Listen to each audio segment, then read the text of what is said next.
நான் சொன்னால் பலிக்கும், என்னுடைய வாக்கு பலிக்கும் என்று பல பேர் சொல்லியிருப்பார்கள். கேட்டிருக்கிறீர்களா? அது எப்படி அவர்கள் சொன்னால் பலிக்கும் என்று தானே கேட்கிறீர்கள். இந்த நான் சொல்லும் எல்லாமே அவர்களிடம் இருந்தால் அவர்கள் சொல் நிச்சயமாகவே பலிக்கும். அது என்ன?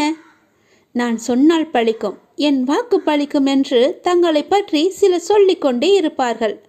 அது என் விஷயத்திலும் உண்மையாக நடக்கிறது. யாரையும் வஞ்சிக்காத ஒருவன், கடவுள் மீது அதிக நம்பிக்கையுள்ள ஒருவன் மனதார சொல்லும் எந்த வார்த்தைக்குமே உயிர் இருக்கிறது. அந்த உயிர் தன் சக்தியை காட்டிவிடுகிறது. ஆத்திரத்தில் சொல்லும் வார்த்தைகள் மட்டுமின்றி இயற்கையாக வந்து விழும் வார்த்தைகளுமே பழுத்து விடுகின்றன. எல்லாவற்றிற்கும் காரணம் தெய்வ, அதாவது குரு நம்பிக்கைதான் காரணம். குருவின் மீது முழுமையாகவே நம்பிக்கை வைத்திருப்பவன், குரு மீது முழுமையான பக்தி வைத்திருப்பவன், அசைக்க முடியாத நம்பிக்கை, சொல்லப்போனால் முழுமையான குரு மீதான அடிமை என்று கூட சொல்லலாம்.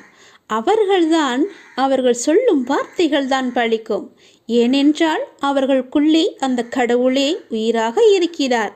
அவர்களுக்குள் இருந்து சொல்லும் வார்த்தைகள் எல்லாமே கடவுளுடைய சொல். அவர்கள் சொன்னால் நிச்சயமாகவே பலிக்கும். சில பேர் சொல்லிக் கொண்டே இருப்பார்கள், நான் சொன்னால் பலிக்கும், நான் சொன்னால் நடந்துவிடும் என்று. அவர்களுக்கு நான் சொன்ன இந்த அத்தனை நம்பிக்கையும் அத்தனை அறிகுறிகளும் இருக்கிறதா என்று பாருங்கள். சில பேர் ஏமாற்று பேர் வழிகளாக கூட இருக்கலாம். அவர்களை நம்பக்கூடாது. நிச்சயம் நடக்கும். நம்பிக்கைதான் காரணம். நம்பிக்கை மட்டும்தான் அவரை அந்த வழியில் செல்ல வைக்கிறது, அந்த வார்த்தையை பலிக்க வைக்கிறது. சவால் என்ற வார்த்தைக்குள்ளே தான் வாசல் என்ற வார்த்தை மறைந்திருக்கிறது. அது உனக்கு தெரியுமா? நீ யாரிடம் வேண்டுமானாலும் சவால் விட்டுக்கொள். அதிலிருந்து தான் உனக்கான வாசல் திறக்கும். நீ எதிர்கொள்ளும் சவால்களை தான் வாசலாக உனக்கு திறக்கின்றன.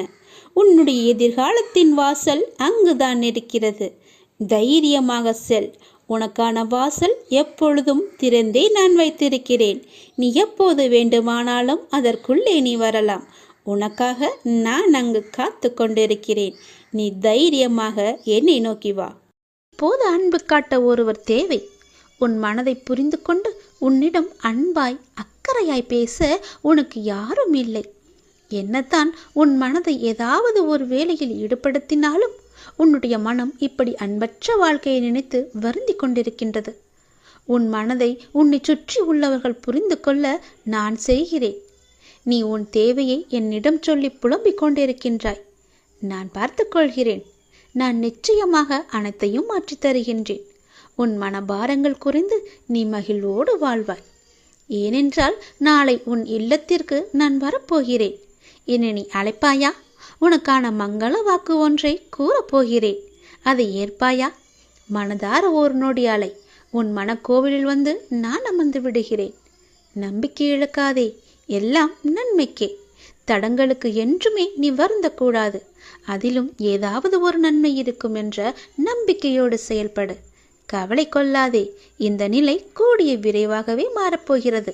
அனைத்தையும் உனக்கு நான் சாதகமாக மாற்றி காமிக்கின்றேன். பயப்படாதே. எல்லாம் நன்மைக்கே என்று எடுத்துக்கொள். எது எப்படியோ எதிர்மறை எண்ணங்கள் தான் உன்னுடைய வாழ்விற்கு தடையாக இருந்தது என நீ புரிந்து கொண்டாய் அல்லவா?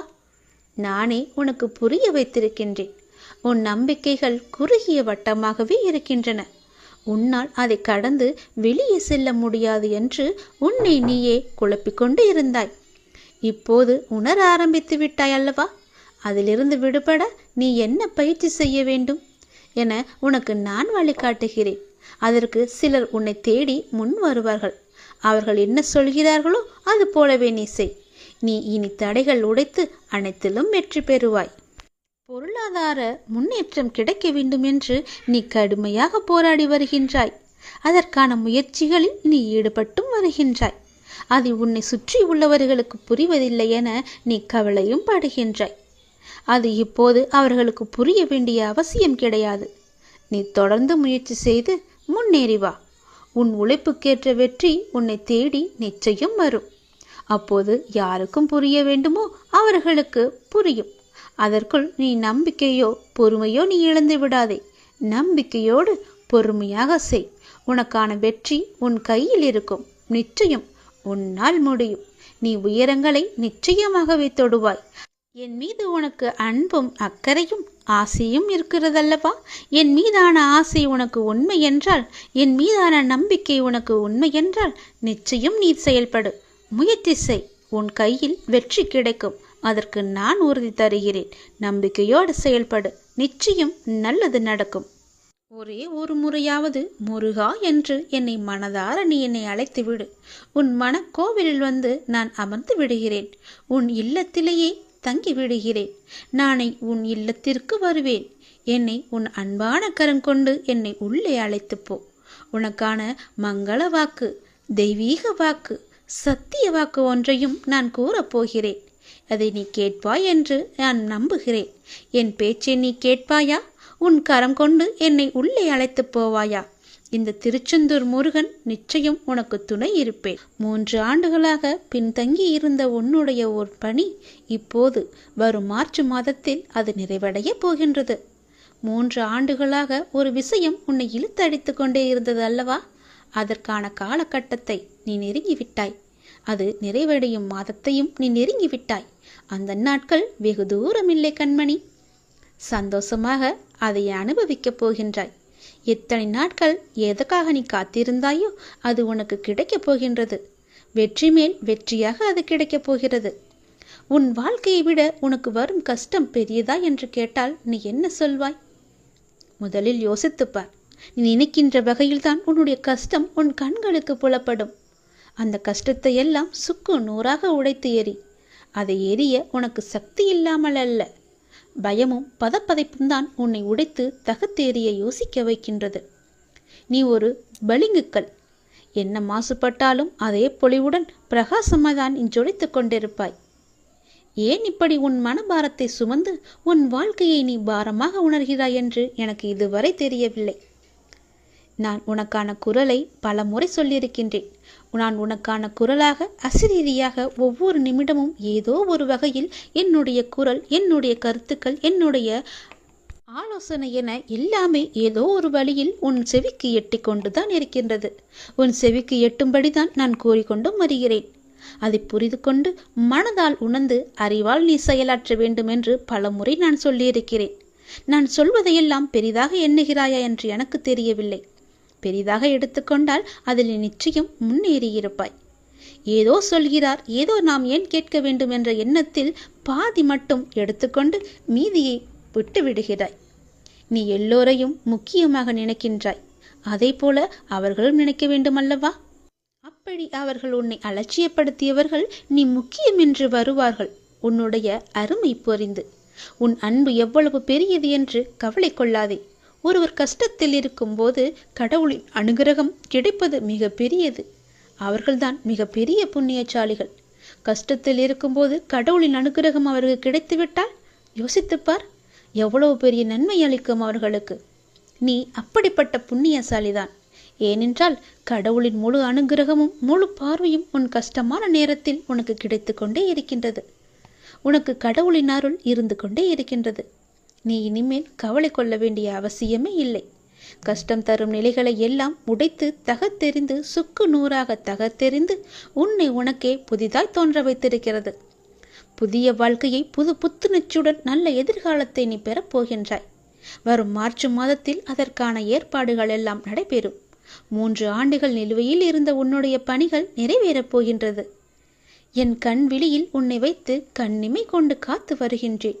உனக்கான காலம் கனிந்து விட்டது. உன் வாழ்க்கையும் பிரகாசமாக ஒளிக்கப் போகிறது.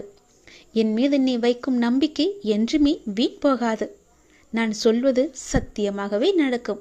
நீ வேண்டுமென்றால் இந்த முருகன் மீது நம்பிக்கை வைத்து நம்பிக்கையோடு காத்திருந்து நான் சொல்வதையெல்லாம் கேட்டு மார்ச் மாதத்தில் நீ என்னை சோதித்துப்பார். நிச்சயம் அது நடக்கும்.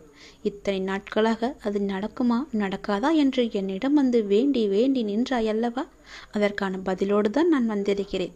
நான் தந்த இந்த பதில் உனக்கு நிச்சயம் நடக்கும். உன்னுடைய கஷ்டங்களுக்கெல்லாம் ஒரே காரணம் என்னவென்று தெரியுமா? உன் கூட பிறந்தவர்களே உன் மீது கண் வைத்து விட்டார்கள். அதனால்தான் நீ தாங்க முடியாத மன கஷ்டத்தில் சூழ்ந்து கொண்டிருக்கின்றாய். நீ நன்றாக வாழக்கூடாது என்று நினைக்கின்றார்கள் உன்னை சுற்றி இருப்பவர்கள். உன் உடன் பிறந்தவர்களே உன் மீது கண் வைக்கும்போது நீ இப்படியெல்லாம் மனக்கஷ்டத்திற்கு ஆளானா என்று நீயே உணர்ந்து கொள். இதற்கு நிறையவே காரணம் இருக்கின்றது. சொல்வதை கொஞ்சம் பொறுமையாக கேள். இது முருகனின் வாக்கு. நீ தாங்க முடியாத மன கஷ்டத்தில் இருக்க, அது எனக்கு நல்லாவே தெரியும். உன் மனசு பூரா வெறும் கஷ்டத்தை மட்டுமே ஏன் அடைச்சி போட்டு வச்சிருக்க? அதில் கொஞ்சமாவது சந்தோஷத்தை திணிச்சுப்பாரு. அப்படி இல்லைன்னா எப்போதோ நடந்த சந்தோஷத்தை கொஞ்சமாவது நினச்சிப்பாரு. அந்த மனம் சங்கடத்தில் இல்லாமல் கொஞ்சமாவது புன்சிரிப்போடு இருக்கும்படி நீ வச்சுக்கோ. உன்னுடைய சங்கடத்தெல்லாம் யார்கிட்டையாவது சொல்லி அழலான்னு நினச்சிக்கிட்டு இருக்க இல்லையா? அப்படி யாரும் உனக்கு கிடைக்கலன்னா என்கிட்ட வா. என்னட்ட வந்து உனக்கு எப்படியெல்லாம் என்னென்ன சொல்லணுமோ எல்லாத்தையும் சொல்லி உன் மனசார சொல்லிட்டு போ. உன் மனசில் உள்ள எல்லாத்தையுமே நீ சொல்லு. நான் கேட்டுக்கிட்டே இருப்பேன். நீ சொல்லாமலே எனக்கு தெரியும். ஆனால் நீ சொன்னன்னு வச்சுக்கோயே, உன் மனசில் உள்ள பாரம் எல்லாம் முற்றிலுமாக குணமடைஞ்சிடும். எல்லாமே குறைஞ்சி நீ சந்தோஷமாக வீட்டுக்கு போவ. ஏன்னா உன்னை தாங்கி பிடிச்சுக்கிட்டு இருப்பது நான். உன்னுடைய கஷ்டத்தை எல்லாம் போக்க போவது நான். உனக்கு மன நிம்மதியை தரப்போவது நான். உன்னை நல்லா வாழ வைக்க போவதும் நான் தான். நீ நல்லா வாழக்கூடாதுன்னு நினைக்கிறவங்க தான் உன்னை சுற்றி இருக்காங்க. உன்னை சுற்றி உள்ளவங்க மட்டும் இல்லை, உன் கூட பிறந்தவங்களே நீ நல்லா இருப்பதை உன்னை பார்த்து கண் வச்சுக்கிட்டு இருக்காங்க. அப்படிப்பட்டவங்க எல்லாம் உன்னிட்ட இருந்து தூரமாக இருக்கும்படி நீ நினச்சிக்கோ. தூரமாகவே வச்சுக்கோ. சொல்வதெல்லாம் புரியுதா? நீ நல்லா வாழக்கூடாதுன்னு நினச்சவங்க முன்னாடி நான் உன்னை வாழ வச்சு காமிக்கிறேன். நீ சந்தோஷமாக வாழ போகிற. நீ கேட்டது எல்லாமே சந்தோஷமாக நீ எடுத்துக்கிட்டு போய் நல்லா வாழ. உனக்கு தேவையானதை கொடுப்பதற்கு தானே உன்னுடைய அப்பா நான் இருக்கேன். என்னை நம்பியவங்க என்றைக்குமே தோற்று போனதா சரித்திரமே கிடையாது. உன்னை சுற்றி இருக்கிறவங்க தான் உன் மேலே கண்ணு வச்சுக்கிட்டு இருக்காங்கன்னு நீ நினச்சிக்கிட்டு இருக்க இல்லையா? உன்னுடைய வளர்ச்சி கண்டு உன் கூட பிறந்தவங்களே இப்படி இருக்கும்போது உனக்கு எவ்வளோ பெரிய மன வலியை தரும்னு எனக்கு தெரியும். நீ மனசார யாருக்குமே எந்த துரோகமும் நினைக்கல. எல்லோருமே நல்லா இருக்கணும்னு தான் நீ நினைக்கிற. ஆனால் அப்படி நினைக்கிறவங்களுக்கு தான் அதிக கஷ்டத்தை நம்முடைய அப்பா கொடுப்பார்னு உன் மனசு பூரா நினைஞ்சிக்கிட்டு இருக்க இல்லையா? அது முற்றிலுமே தவறு. நீ நல்லா இருப்ப. எந்த கவலையும் உனக்கு வேணாம். உனக்கு தேவையானது எதுன்னு எனக்கு தெரியும். உன்னுடைய பொறுப்புகளை எல்லாமே நான் பார்த்துக்கிட்டு இருக்கும்போது நீ ஏன் கவலைப்பட்டுக்கிட்டு இருக்க? உன் கூட பிறந்தவங்களை நினச்சி நீ சந்தோஷப்படு. ஏன்னா அவங்க உன் மேலே கண் வைக்க தான் உன்னுடைய கர்ம வினை எல்லாமே தீர்ந்துக்கிட்டு இருக்கு. ஆனாலும் அவங்கள நீ கிட்ட சேர்த்துக்க வேணான்னு சொல்லலை, கொஞ்சம் தூரமாகவே வையின்னு தான் சொல்கிறேன். நான் உனக்கு எடுத்து கூற முடிய அளவுக்கு தான் உனக்கு நான் சொல்ல முடியும். மீதியை நீனே கண்கூடா பார்த்து நீயே தெரிஞ்சுக்கோ. உனக்கு எது நல்லது எது கெட்டதுன்னு நான் சொல்லி புரிய வைக்க வேண்டியதில்லை. ஏன்னா நீ சின்ன பிள்ளையும் இல்லை, நீயும் வளர்ந்துட்ட. உனக்கும் ஒரு பக்குவம் வந்துட்டு இல்லையா? நீயே தெரிஞ்சுக்கோ. உனக்கு சின்ன சின்ன அறிகுறிகளை மட்டும்தான் நான் உனக்கு காமிக்க முடியும். அதன் மூலமாக நீ தெளிஞ்சிட்டனா உன் வாழ்க்கை நல்லபடியாக இருக்கும். எப்போதுமே உனக்கு கண் திருஷ்டி இருந்து கொண்டே இருக்கு. அதுக்கு நீ என்ன செய்யலான்னா, உன்னை சுற்றி உள்ளவங்களை கண் திருஷ்டியை பார்த்து பொறாமப்படுற அளவுக்கு நான் உன்னை வாழ வைப்பேன். என்கிட்ட வந்து உன் மனசில் உள்ள குறை எல்லாத்தையுமே சொல்லு. வீட்டுக்கு போய் உனக்கு சுற்றி போட்டுக்கோ. உன் கண் திருஷ்டி எல்லாம் போகிறதுக்கு நான் உனக்கு துணை இருக்க. நல்லது நடக்க செய்வேன். நான் எழுதியபடி தான் உனக்கு நல்லது நடக்கப் போகின்றது. நான் எழுதியபடியே உனக்கு நடக்கப் போகிறது. இன்னும் சில தினங்களில் நீ ஏங்கிய விசேஷம் உன் வீட்டில் நடக்கப் போகிறது. மிக மகிழ்ச்சியான விஷயங்கள் எல்லாம் உன் வீட்டில் நடக்கப் போகிறது. உன்னை தேடிக்கொண்டு நான் வந்து கொண்டிருக்கிறேன். சந்தோஷ மனையில் நீ நனையப் போகின்றாய். உன்னுடைய பொறுப்பானது நாளுக்கு நாள் அதிகரித்து கொண்டே போகிறது. அந்த சுமையை எப்படி தாங்க போகிறேன் என்ற கவலை உனக்குள்ளே ஆட்கொண்டு விட்டது.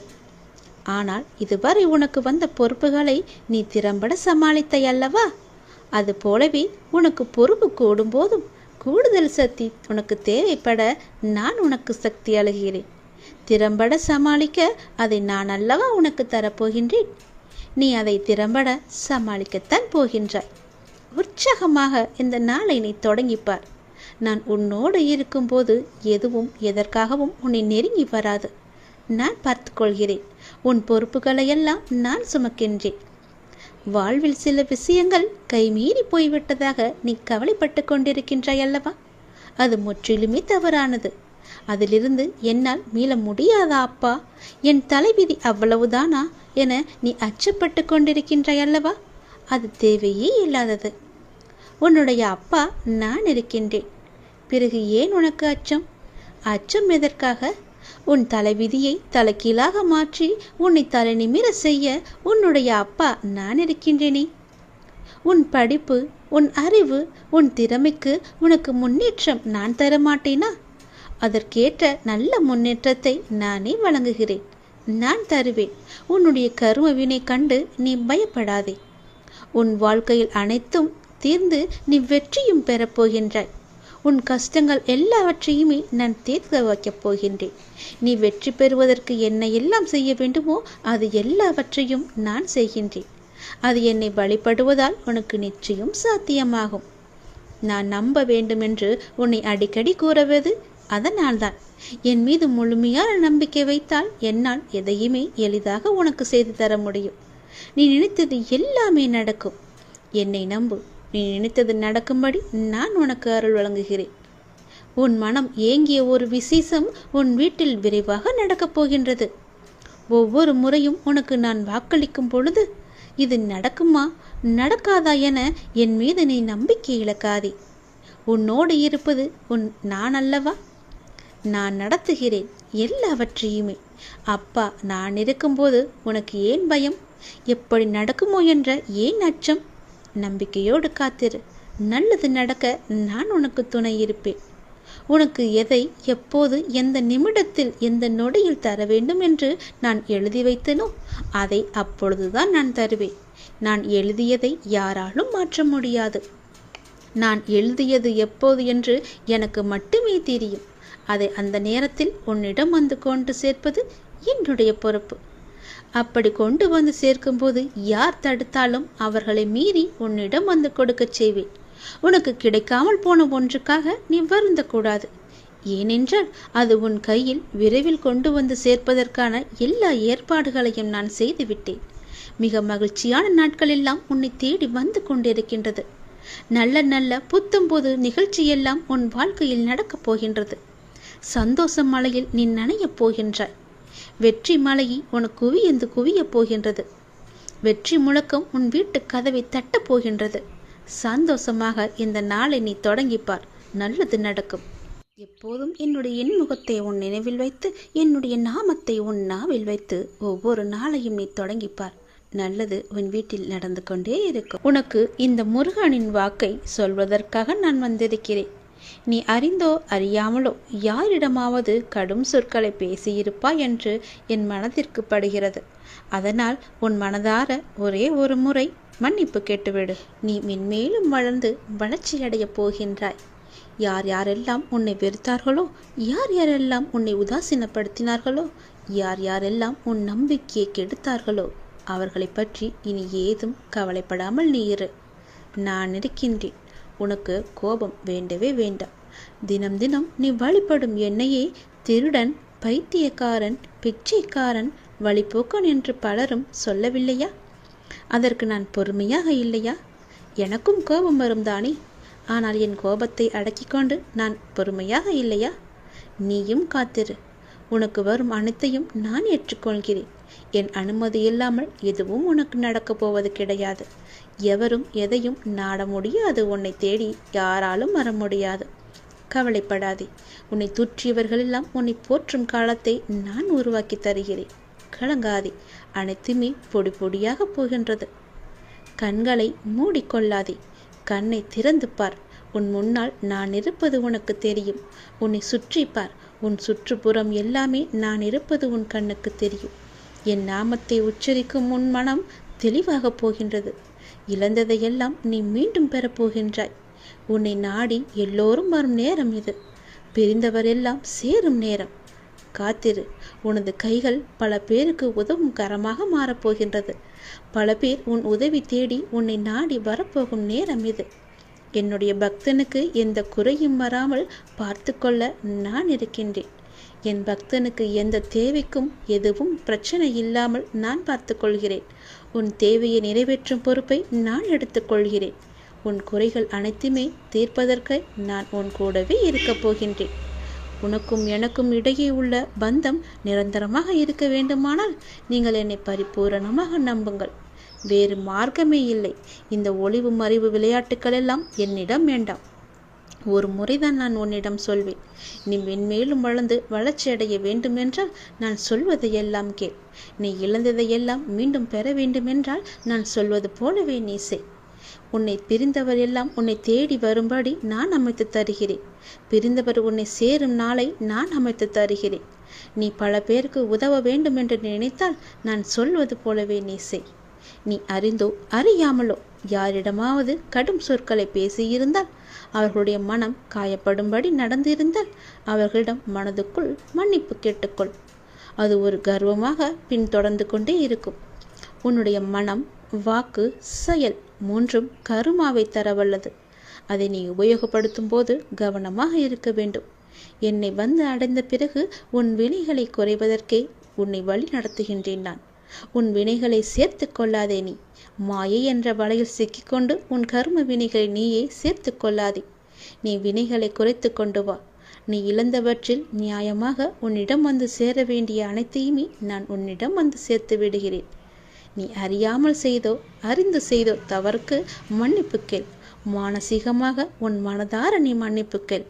யாரிடமாவது கடும் கோபத்தில் நீ பேசியிருந்தால் அவர்களுக்காக உன் மனதிலேயே நீ மன்னிப்பு கேள். அவர்களிடம் வேண்டாம், இறைவனிடம் நீ கேள். அந்த மன்னிப்பிற்கு பல பலன்கள் அதிகம் உண்டு. நிச்சயம் உன் வாழ்வில் மென்மேலும் நீ வளர்ந்து நன்றாக இருக்கப் போகிறாய். நீ இழந்தது எதுவாக இருந்தாலும் அது வேறொரு வடிவில் நான் உனக்கு தருகிறேன். இந்த முருகனின் வாக்கு நிச்சயம் பலிக்கும். ஓம் சரவண பவ என்று ஒரே ஒரு முறை உச்சரித்துப்பார். முருகன் நான் வருவேன் உனக்காக.